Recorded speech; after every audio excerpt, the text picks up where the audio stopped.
Would you like to improve your drawing skills? Today I have 10 fast tips for you. Welcome back to my YouTube channel. If we have not met before, my name is Michelle, and on this channel you'll find all things watercolour, a little bit of mixed media, even some business and motivation for artists too, drawing lessons as well. Please do consider subscribing. If you click the bell icon, you can get notified whenever I have a new video for you. I make at least one free video here a week on YouTube on a Thursday with extra content for Patreon subscribers. So in this video, I'm going to give you a little bit of an insight, some of the tips that I'm including in my latest online course, which is a complete drawing course for beginners. It's a hugely comprehensive course. We're just going to go through 10 little snippets here, but I think you'll get some value from them. Now, those of you who have taken a course with me before know that I always open it up for pre-orders. So about 2 weeks before it's ready, you can get it at a discounted price. Now, I'll put a link to that in the video description, but be aware that if this video has been up for quite a while, that offer will no longer be open, but the course is still very good value, and I'm going to give you 10 snippets from it today. Now, as I go through each one of these tips, you'll see a little half screen graphic come up, and that'll go through everything that is included on the actual course itself, so you can see what's on offer. So it's my way of introducing the course to you, but of course you're never under any obligation to buy anything from me. You can just watch this video and gain your free drawing tips, and we're going to go through 10 of my favorite ones right now. I'm going to point the camera downwards after I've introduced each one to show you how they're done. So module number 1 in my course is all about materials. I'm going to show you one of my favorite tools right now. So if you've ever been drawing something and you've thought, well, how do I get those little white lines? You're only using graphite pencil and paper. You know that you have to kind of go round the edge of the white area in the pencil, but the line is so fine it almost seems impossible. Professional artists use an embossing tool. Let me show you how it's done. So I'm going to show you a tool now that's one of the best kept secrets of pencil drawing, and that's an embossing tool. So they come in various types. This one here is quite a posh one, and you can change it just like those coloured pens you had when you were a kid that changed colour. You can change the tip, so the tip is getting bigger and smaller depending on which one of these I select. Here's the largest one. You can see, I'll put it close to the camera, you can see it's got a little round ball on the end. So it's going to emboss the paper, but it can't cut it, so you can't do this with anything sharp. However, there are other options if you don't have one of these. This again is an embossing tool sold just a different type. You can also get, if you've got any of those tools for nail art where you put the little bits of nail varnish on, those seem to be almost identical to these as well. Another thing you can use, this one's still got some ink in, but if you've got a ballpoint pen that's run out of ink, that makes a good embossing tool as well. So what do you use it for? You use it to reserve small white areas. So if you've ever done any watercolour painting, you'll know that if you press something into the surface of the paper, if you dent the paper or scratch the paper, the paint will sit in that dip and you'll get a thin dark line. Now the opposite happens with pencil. What happens is you make a dent in the paper like a little ditch, and the pencil will skim over the top of it. So let me show you how it works. So I'll take this point and I'll make a shape. I'm making a spiral here. What I'm going to do then is sketch across the top. So you can see that the paper here has been reserved, and you know, you could keep shading this as much as you want. You'll notice that I'm keeping the point side on. What you don't want is the pencil digging in to those little dips, and with quite a wide embossing point like this one, that could possibly happen. Which is why these are not suitable for taking the pencil out of a large area. Supposing you embossed a whole large white square, the pencil would just go into that dip because it would be so big. But these are fantastic for doing things like animal hair. We'll be talking more about animal hair later in the course, or any hair really, anything that you've got fine lines in. Because look at this, imagine trying to take your pencil and draw around an area like this. Imagine a cat's whiskers and you're trying to reserve that area. Almost impossible. Now what these can do as well is they can actually reserve an underneath layer of tone as well. They're used in coloured pencil drawings actually. You could reserve one colour and place another colour on top, but here we can use it to reserve just a lighter area. So let me see about this. I'm on quite a textured board here, so we'll see how well this shows up. We'll just lay some fairly light colour along here, and then again let's take some lines, and now I'll go darker. And here we've got a much more subtle effect. So if you don't want white, you can also reserve those underneath shades too. So you can imagine how useful this is for things like hair, fur, grasses, anywhere that you need texture or anywhere that you just need to reserve a small area. Let's try and do some dots, see how that works. Now be aware that what you're doing here is you're flattening the paper grain. So you're not going to be able to reverse this process. You know, if you don't like these white lines, you can't really very easily colour on top. So again, let's go across like this. Fantastic. So now you know how to do tiny white details that are simply too small to accurately draw around and leave a white space on your paper. At this point in the video, if you're getting some value from it, can I please ask you to click the thumbs up, the like button. YouTube values audience interaction above almost everything. So if you like, share, subscribe, or leave me a comment, YouTube will push this video out to more people and I can teach more people how to draw.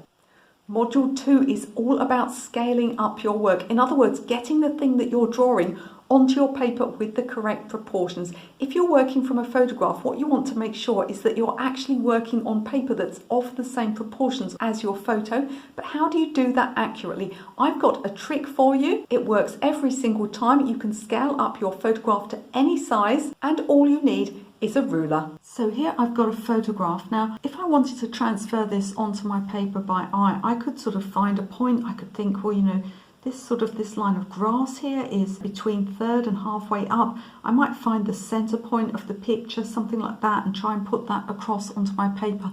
But here's the problem. If the paper is a different proportion, in other words, not size, but if it's just not the same shape as the initial photograph, what happens is if you find the center point or something like it and try to transfer that across, you're going to stretch and distort your drawing because you're not working to the same proportion. So here is a trick for enlarging the proportions of your paper so that you get the exact same size as your photograph. It works with any shape, so you can do it landscape, portrait, or a square photograph, and you're going to make it bigger. So what we're going to do is we're going to place it in the corner of our paper like this. And what I need to do then is to take a line from this corner here out of this corner here. I'm just going to actually, just to make it easier for myself, I'm going to put a tiny little bit of tape on that to keep it still. Now, I'm using a set square here, but it really doesn't matter what you use. You can use a ruler, you can use a T-square. Maybe you're out and about and you haven't really got anything, just use a sheet of paper that's bigger, a sheet of printer paper. They're always cut with a square edge, so anything with a straight edge, and then you're going to place that thing on the corner, the top left corner and the bottom right corner. And all you're going to do is take a little guideline out like this. Don't press too hard because you'll need to erase it later on. What we do then is we get rid of our original photograph and we can keep extending this line. Now, if you want to use as much of the paper as possible, what you need to do is see where that comes out of the side. It's very close, this one. The proportions are almost the same. So it comes out the side there, and then what I'll do is I'll take a straight edge along here. If it came out here, then I would do the opposite, take the straight edge along the other side. So whichever side it comes out, you just get a right angle and you take this along. And this area that's left here, minus this bit at the bottom, is the exact same proportions as my photograph. Now, what if I want to enlarge the photograph, but I don't want to use all of the paper? I want to make it a little bit smaller. I can pick a point anywhere along this line, take a right angle up. Again, you don't need a set square like this. You can use anything that's been cut with a right angle edge, like a piece of printer paper. So I take a right angle up, and then I go across from the side, take another right angle across to the side. And here again, I have another area that's the exact same proportions as my original photograph. Module 3 is about still life and buildings. You might wonder what those two things have in common, but if you can draw a box on a table, you can draw a building. Now for this next tip, I'm going to show you something that actually I more often use, less for geometric objects, but more for things like flower painting, but it's also useful for absolutely anything you might draw that's behind something else. I'm going to show you a correct way of placing something, an object, a person, a building, a flower, behind another object without it looking like it's kind of tacked onto the edge. So I've drawn a bottle on my piece of paper here. Now imagine there's a bowl that's sitting on the table and it's half behind the bottle. Now what a beginner will often do is they'll try to draw the bowl almost around the bottle and it ends up looking very wrong. What I want you to do instead when something is behind something else, let me get rid of this first example, is I want you to draw through. So in other words, I want you to imagine that the bottle isn't there at all. Now once you've drawn freehand like that, what you can do of course is you can pick out the bit that looks the smoothest and you can just go around this, and then what we'll do after that is we'll get rid of those lines that have gone through. So you don't want to press too hard for this bit. So we're going to do this and then we just erase the part that we can't actually see. Now what you'll notice about this is that you instantly get something that looks more realistic. Now although I've used this for still life here, this goes for anything. It's particularly good for botanicals if perhaps you have a leaf. So let's draw a leaf here and then you have another leaf that's sitting behind it. Don't try and draw one side here and then draw the other side here and just hope that those things match up. What you'll do instead is draw through and then get rid of the bit that you don't need, and this way everything lines up. In Module 4, we're looking at all things botanical, not only flowers, plants, leaves, trees, but also gardens. I'm going to show you a basic formula for when you draw a flower head to ensure that it faces in the correct direction. So have you ever seen something like a daisy and you tend to draw them always facing forwards, don't you? How on earth do you draw them, twist them so they're facing in the right direction? I've got a formula for you. It works for any plant. So we're going to look now at how to draw flowers that are facing in any direction. So you can see these ones here. This one's facing over to the right, this one's almost facing downwards. The same happens with daisies, but also other flowers like tulips, things like that. It can become very confusing. What you need to do is look for two things. You need to look for the outside shape. So in other words, imagine you were to draw a box around this flower, ignoring all the greenery, just the petals. Imagine if you were to draw a box around this flower, what would it look like? So I'm going to place it over to one side and I'm just going to sort of have a go at, if this was, I say box, but what I really mean is straight-sided shape, however many sides that would be. And we might end up with something like this. It goes in towards the base and then it comes up here. It's definitely flatter on this side here. I think we need to take that out a little bit more there. Let's try that. The second thing I need to do is to find the center point. Now this may move around, so if I look at the center point here, although there's not one dot that's the center, we can see where the middle of this is. It's about here, and can you see that there is a lot more space this side than this side? And if we look at it as being the center point of the whole shape, one side to the other, notice how there's much less width here and much more width here, so it's right over towards the left. Now it may also be midway, it may be higher or lower. To me it looks about exactly midway, so let's try that. Possibly slightly down, so we'll put it on the left and down to one side a little bit. What I'm going to do now is to get that center shape in where all those sunflower seeds are. Let's do this. What we should be able to do then is we use that shape, and I'm going to draw very, very roughly and very quickly here, so it won't be hugely accurate. It's just to show you how to get this sort of thing right. And we start putting the petals in using that outside shape as a guide. Now they will sometimes be a little shorter than the outside shape, they may be a little longer than that outside shape, but generally speaking I'm just going to adjust this here. I've decided that needs to come in. They're going to be roughly lined up with that outside shape, and this is the way that you get things to face in any direction. Do you see that our sunflower is now distinctly facing over that side? If we were to also put the stem in, then that also gives the impression that it's facing over to one side. Let's look at this one here. So this one here is a completely different shape. It almost comes up like this, and then it's rather flatter at the bottom here. If I find the center point, it is actually about halfway here, but then we've got this middle bit where the seeds are is definitely up towards the top like this. And now we can put our petals in using this outside shape as a guide and see how they come out a bit at the sides here, and then they're longer at the bottom. And again, we now have our sunflower that's tipping down slightly and facing more towards us. Module 5 is all about landscapes and seascapes. Have you ever tried to draw a straight horizon line and found that it sort of ends up going off at a slant?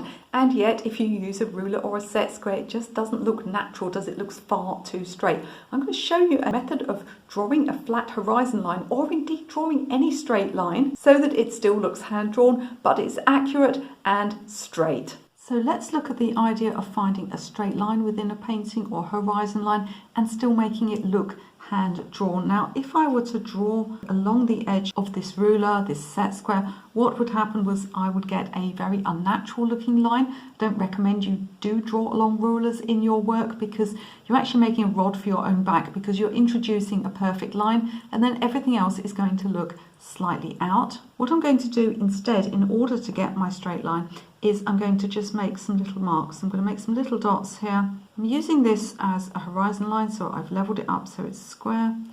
But of course, you can use this anywhere in your drawings or paintings where you need a straight line. Take this away. So what I've got now is a series of dots, and I'm going to just draw along and join them up by hand.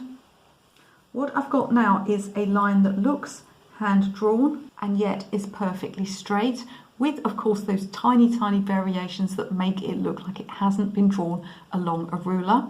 If you're one of these people that's constantly drawing sideways like this, and whenever you try and do a horizon line it ends up on a slant, this is going to be really helpful for you.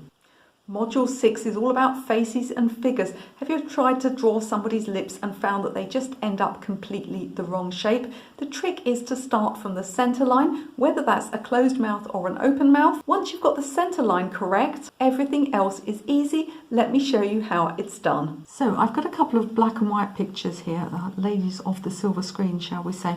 And what I want to do is I want to draw these lips, and I'm going to start with the center line. This is really important. If you just try and start drawing lips by going around the outside, you're likely to go very wrong. So what I'm going to do is I'm going to start with the center line of these lips. So we'll imagine that we have a vertical curved guideline going through the middle there. That shows me just where the middle of the lips will be.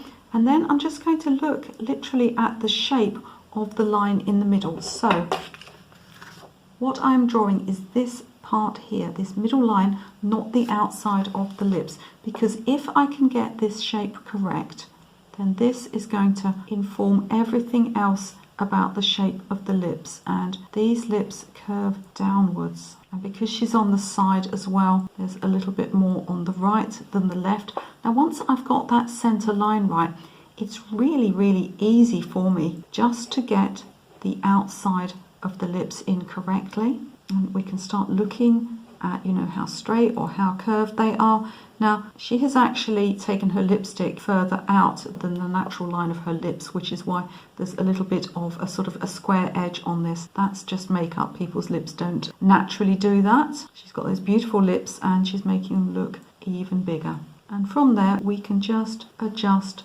until we get the correct shape. And see how much easier it is to start drawing from the center line. Now here is Julia Roberts, who famously had a very large mouth, very large lips, and what we can do here is we can do the same. Now her mouth is open, which makes it trickier, but we're still going to start by drawing the inner parts of the lips rather than the outer parts of the lips. So we're going to just have a look at the center point here. So I've got a center line, something like this. She's slightly on a tilt. So what we've got in the shape of the mouth is the top part is fairly straight actually. It only curves up very slightly. Most of the curving down is on the bottom part. So we're going to make sure we've taken this out wide enough, and then they're going to curve down on the bottom part here, like so. So here's the gap where we're going to fit the teeth in, and then we've got the outside lips, which are usually, when somebody's got their mouth as wide as this, they're usually quite stretched. So even if somebody has full lips, they will appear fairly thin as they've been stretched out. And again, we're going to come down like so. From there we can also get the teeth in, so we can get the line of the teeth going here, and we can just see a few teeth on the bottom as well. Really important when you're drawing teeth that you keep these lines very, very light and delicate. You never want to draw fully around any tooth or any nose for that matter, because it ends up looking very, very cartoonish, and we can start getting those teeth in there. And again, we've managed to get those open lips drawn by starting with the center line, and once you're happy with it, you can go over it a little bit more strongly. And of course, you'll need to remove any center guidelines that you may have drawn. In Module 7, we're learning how to draw animals and birds. Now, previously on this channel, I've shown you a lot of videos on how to draw faces and how to use a curved guideline. Did you know that curved guidelines also work for animals, certainly mammals anyway, and can be really, really helpful? Let me give you a couple of examples. So let's talk about drawing animals and drawing animal faces with guidelines. So you would think to yourself that they're very different from humans, and of course the skulls can be slightly different shape. Now, one of the closest ones I've found to humans is cats, actually, because cats, like humans, have eyes that are generally halfway down the head, and they also have a very short nose, a short muzzle, a bit like a human, so there's not that length that you get on a dog's face. So I'm doing this one first for you, and then we'll look at something with a much different shaped skull. So here I can do almost the same thing. So I've got the outside shape of the head to draw. So he's on a slight side angle, so got something like this. And you know, we're looking for that outside shape. Cats, like people, can sometimes have an almost heart-shaped face. I'm not going to worry about the ears yet. And then we're looking at using these guidelines. So the eyes are halfway down the head here, and this is a kitten, so it's just like a human. It's going to have those proportions of those big eyes. And then we've got the center line. So along this center line, we can place the eyes. At the moment, he just looks like an alien. But that's okay, because it's really important to get these little guidelines right. And then we've got the nose, and then we've got that little mouth. So we're looking at fairly similar proportions to humans. Big eyes here. And then, of course, you'll be putting the ears on from that point.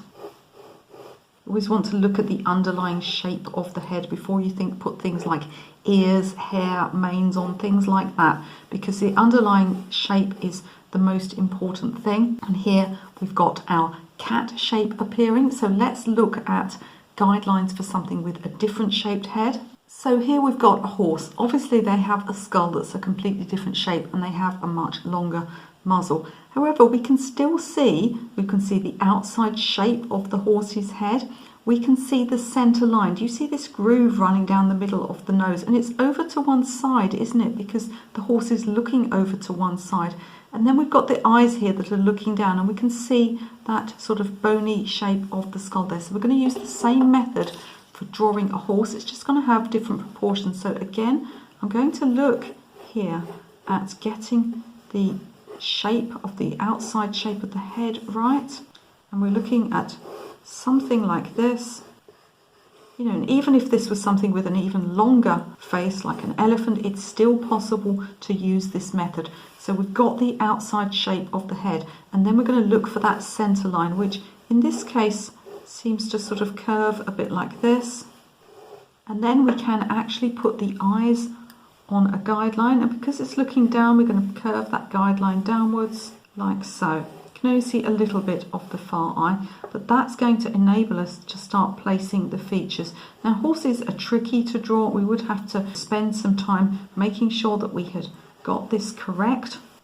And then we've got the nostrils here, which again we can put a guideline in for these. And so we've got one nostril here. You can just see part of the nostril the other side. At least we can see where the nose tips out. And then, of course, we can start getting all of the details on. And eventually we would be ready to put the ears on, which sit quite high up on the head here. Now, to be clear, I'd have to spend much longer on this drawing to get it completely accurate.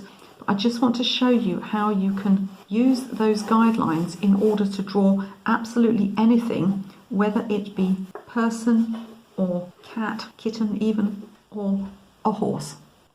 Module 8 is all about vehicles. Now, some people say the hardest thing to draw is hands, but for me personally, I've always found things like cars and boats to be incredibly tricky. Really important when drawing boats to find a centre line. Let me show you what I mean. So here I've got a photograph of little boats, and they're not in the water, they're all sat up on a dry dock, and they are all facing in different directions. Now, one of the things that's going to be really helpful is to find the centre line through them, and this actually works for planes as well. Now, when you look at a plane, the body of a plane is very similar to the shape of a boat, and what we're going to do here is find the centre line through these, so I mean from front to back. So this one, for instance, we're going to find that sort of part of the point, and then we're going to go back through and out of the middle of the back. I mean, there are some indicators where the centre is here, but you should just be able to tell. So let's look at this one here, and I'm looking for the centre line. I'm also looking for the direction that the angle is in. So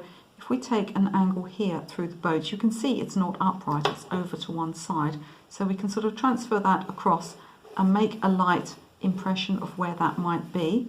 And then from there we can look at the angle of the back, which is only at a slight angle here, and then we can start drawing in our boat, and they're often more foreshortened than they look, so we're looking at that outside shape here, bringing it in. Now, although this is the centre line, it won't necessarily be the same width here and here, because we do have foreshortening going on again, so we have the side that's closest to us will often be a little bit more curved out like so, and from there, from that centre point, we can then draw the rest of the boat. So can you see, by getting that centre line in, getting the angle right, we then have our body of the boat, and we can start putting all of those details in. Got a little cross piece here, and we can start getting the details of our boat in.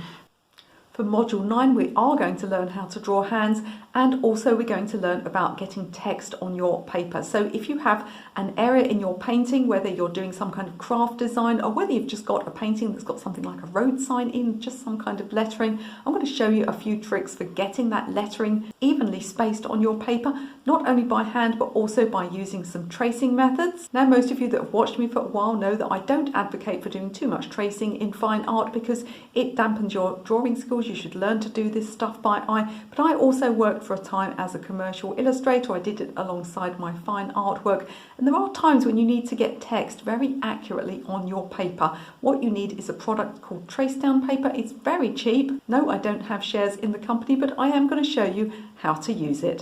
So I've got a piece of text here that I want to apply to my paper, and now the important thing is that first of all I tape it. So what I need to do is tape it in a hinged manner, in other words, so that I can lift it and look underneath. And you really must tape it, otherwise you're going to find that it moves during use and your letters are not going to line up. So I'm going to tape it at the top like this so that I can lift it up and place it down.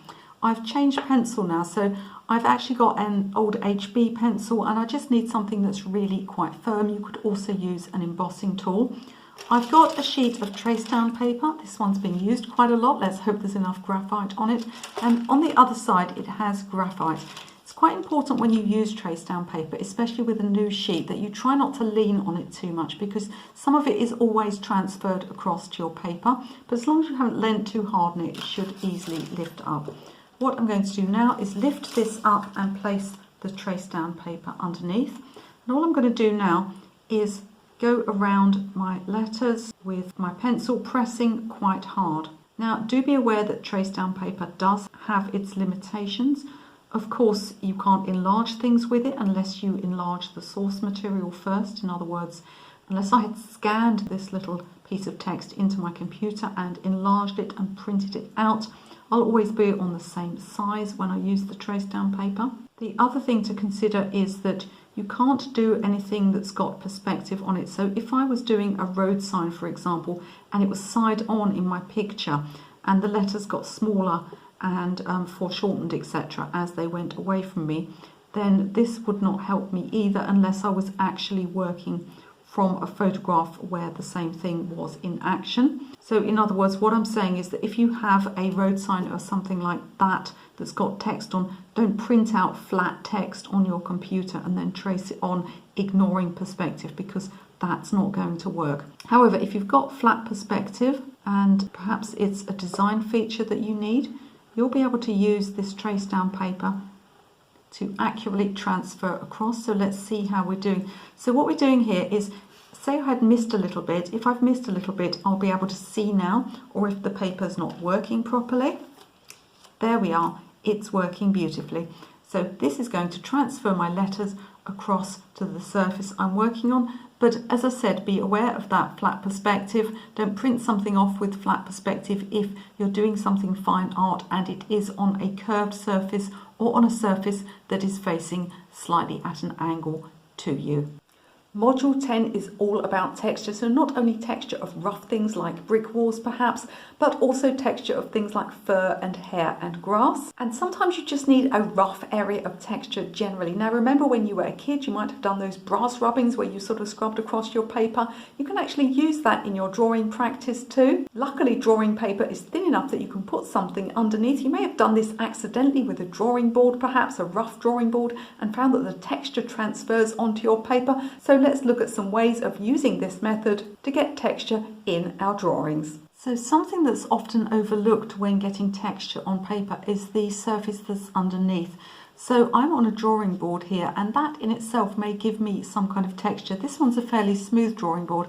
I've got other drawing boards that are really quite rough, and you can see the texture on the paper. So if you've got paper that's in a pad, you know, you can get that nice smooth surface underneath. If you're working on a drawing board, you've got the drawing surface underneath to consider. If you want something that's really smooth, it might be a good idea to put some extra sheets of paper underneath so that you get that smoothness. But you can also use the underneath surface to gain texture. So here I've got, from my kitchen, I've got a grater. So let's put this underneath. And if you did brass rubbings at school, you'll be familiar with this process. And we can shade across the top. You notice I've got the pencil on the side to maximise the amount of surface area, and in that way we won't get a very scruffy look to it as we would if we were drawing upright. We'd get lots of lines in it as well. And I can get this surface here.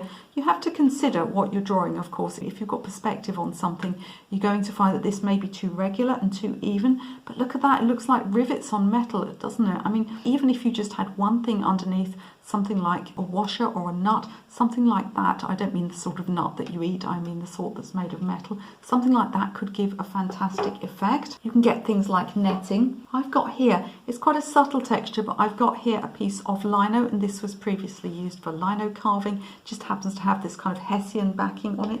So you can use fabric as well. And let's have a go at this.